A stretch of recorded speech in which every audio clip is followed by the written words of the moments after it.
Assalamualaikum warahmatullahi wabarakatuh. Apa kabar teman-teman semuanya, guru-guru hebat yang sangat luar biasa. Kembali lagi berjumpa dengan saya, Muhammad Sigit Sugiarto, dalam pembelajaran Pretest PPG dalam jabatan tahun 2023 untuk mata pelajaran PJOK. Di video kali ini, saya akan melanjutkan kegiatan pembelajaran di modul 1 pedagogik, yaitu kegiatan belajar 3. Bagi teman-teman yang baru bergabung, silahkan cek video saya sebelumnya untuk kegiatan belajar sebelumnya ya, agar tidak ketinggalan. Oke, sebelum kita mulai, saya ingin mengingatkan kepada teman-teman semuanya agar menyiapkan buku dan mencatat, agar nantinya ilmu yang disampaikan nanti tidak lupa ya teman-teman. Oke, kita mulai saja untuk modul 1 pedagogik kegiatan belajar 3. Di sini ada 4 sub materi ya. Untuk kolom A, teori belajar behavioristik, kolom B, teori belajar kognitif, kolom C, teori belajar konstruktivistik, dan kolom D yaitu teori belajar humanistik. Oke teman-teman, ini adalah kegiatan belajar atau submateri tentang teori ya. Jadi nanti banyak ilmuwan-ilmuwan yang saya sampaikan, nama tokohnya dan lain-lain sebagainya. Jadi teman-teman harus siap ya. Oke, kita mulai saja. Di kolom A atau yang pertama kita membahas tentang teori belajar behavioristik. Behavioristik memandang bahwa belajar merupakan perubahan tingkah laku sebagai akibat dari adanya interaksi antar stimulus dan respon. Yang perlu teman-teman ingat yaitu perubahan tingkah laku antar adanya stimulus dan respon, itu saja. Itu kata kunci dari teori behavioristik. Oke teman-teman. Nah, di sini saya sampaikan ada beberapa ilmuwan yang sependapat dengan teori behavioristik ini. Salah satunya atau yang pertama Edward Lee Sondick. Di sini yang paling terkenal yaitu tentang teori koneksionisme. Antara stimulus, proses dan juga respon nantinya ada penguatan, yaitu penguatan positif, penguatan negatif yang dimaksud dengan trial dan error. Ini saya sudah sampaikan atau tulis kata kuncinya teman-teman. Oke, yang kedua ada John Broadus Watson. Teori yang dikemukakan adalah conditioning, yaitu ia percaya dengan memberikan kondisi tertentu dalam proses pembelajaran, maka akan dapat membuat peserta didik memiliki sifat-sifat tertentu. Artinya teman-teman, saya jelaskan sebentar. Ketika kita mengkondisikan siswa itu di suatu tempat, maka si lingkungan itu akan membentuk sifat tertentu untuk peserta didik. Oke, kita lanjut di ilmuwan yang ketiga, yaitu Edwin Ray Guthrie. Di sini beliau mengungkapkan pendapatnya yang sangat terkenal, yaitu tentang punishment atau hukuman. Menurut beliau, hukuman yang diberikan pada saat yang tepat akan mampu merubah kebiasaan dan perilaku seseorang. Misalkan ada seorang siswa atau peserta didik yang terlambat di hari Senin. Ketika itu, guru menghukum peserta didik tersebut dengan cara misalkan untuk berdiri di depan kelas selama 1 menit. Nah, ini adalah menurut Edwin Ray Guthrie akan memberikan perubahan-perubahan yang positif kepada seseorang. Oke, yang keempat, Bruce Frederick Skinner yang sangat terkenal yaitu operant conditioning. Terdapat 6 konsep yaitu penguatan positif dan negatif, shaping, pendekatan sukesif, extension, chaining of response, dan juga ada jadwal penguatan. Kita lanjut teman-teman. Kita lanjut di teori yang kedua yaitu teori belajar kognitif. Teori belajar kognitif merupakan suatu bentuk teori belajar yang sering disebut sebagai model perseptual. Teori belajar kognitif memandang bahwa tingkah laku seseorang ditentukan oleh persepsi serta pemahamannya tentang situasi yang berhubungan dengan tujuan belajarnya. Menurut teori kognitif, ilmu pengetahuan dibangun dalam diri seseorang melalui proses interaksi yang berkesinambungan dan dengan lingkungannya. Proses ini tidak terpisah-pisah tapi melalui proses yang mengalir, bersambung, dan menyeluruh. Jadi yang perlu teman-teman ingat yaitu teori belajar kognitif ini kata kuncinya ada model perseptual. Dan satu lagi kata kunci yang saya tidak tulis di sini yaitu tentang teori belajar kognitif, artinya kemampuan seseorang untuk memecahkan suatu masalah. Silahkan dicatat teman-teman ya. Saya sengaja tidak mencatat di sini karena ingin teman-teman semuanya fokus dan ingin semuanya mencatat. Kita lanjut. Di lanjutan teori belajar kognitif, ada beberapa ilmuwan yang saya singgung. Yang pertama, Jean Piaget. Perkembangan kognitif merupakan suatu proses genetik, yaitu suatu proses yang didasarkan atas mekanisme biologis perkembangan sistem saraf. Dengan makin bertambahnya umur seseorang, maka makin komplekslah susunan sel sarafnya dan makin meningkat pula kemampuannya. Oke, di sini ada tabel yang pernah saya singgung di kegiatan belajar sebelumnya. Ini ada 4 tahap yang dilalui oleh semua manusia. Yang pertama tahap sensiomotorik dari umur 0 sampai 2 tahun. Ciri pokok perkembangannya yaitu berdasarkan tindakan dan juga langkah demi langkah. Yang kedua, tahap praoperasional dari umur 2 sampai 7 atau 8 tahun. Ciri pokok perkembangannya, yang pertama penggunaan simbol atau bahasa tanda. Dan yang kedua konsep intuitif. Tahap yang ketiga yaitu operasional konkret dari umur 7 atau 8 sampai 11 atau 12 tahun.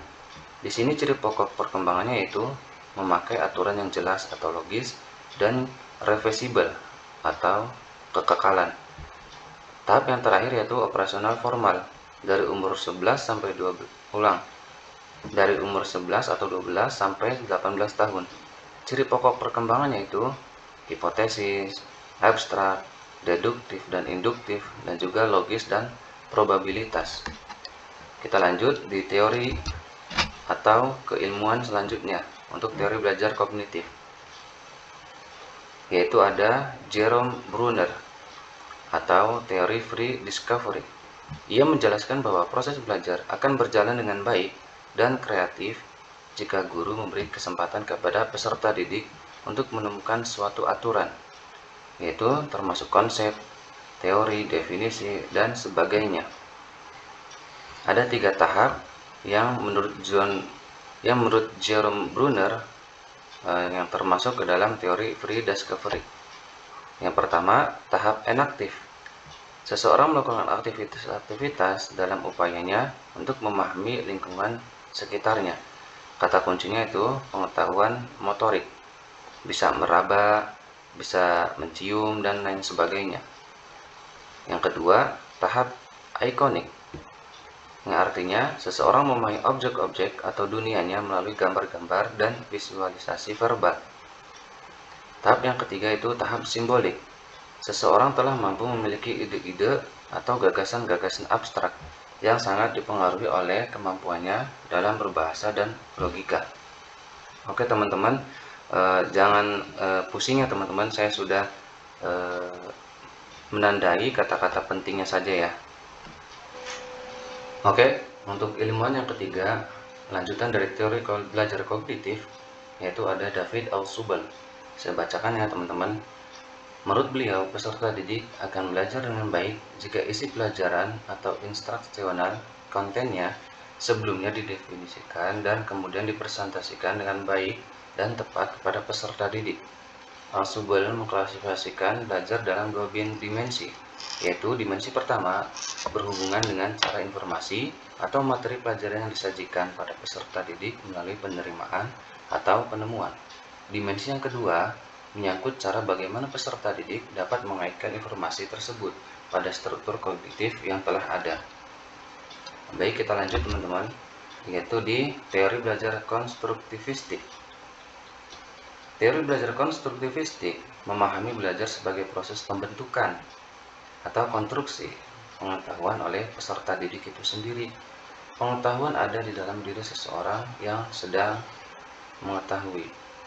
Dengan kata lain, karena pembentukan pengetahuan adalah peserta didik itu sendiri, peserta didik harus aktif selama kegiatan pembelajaran, aktif berpikir, menyusun konsep, dan memberi makna tentang hal-hal yang sedang dipelajari. Tetapi yang paling menentukan terwujudnya gejala belajar adalah niat belajar peserta didik itu sendiri. Oke, saya tandai yaitu kata-kata pentingnya saja untuk belajar konstruktivistik. Yang pertama, anak atau peserta didik pasti harus aktif di teori belajar konstruktivistik ya teman-teman. Oke, kita lanjut di teori yang terakhir, yaitu teori belajar humanistik. Teori belajar humanistik, proses belajar harus dimulai dan ditunjukkan untuk kepentingan memanusiakan manusia itu sendiri.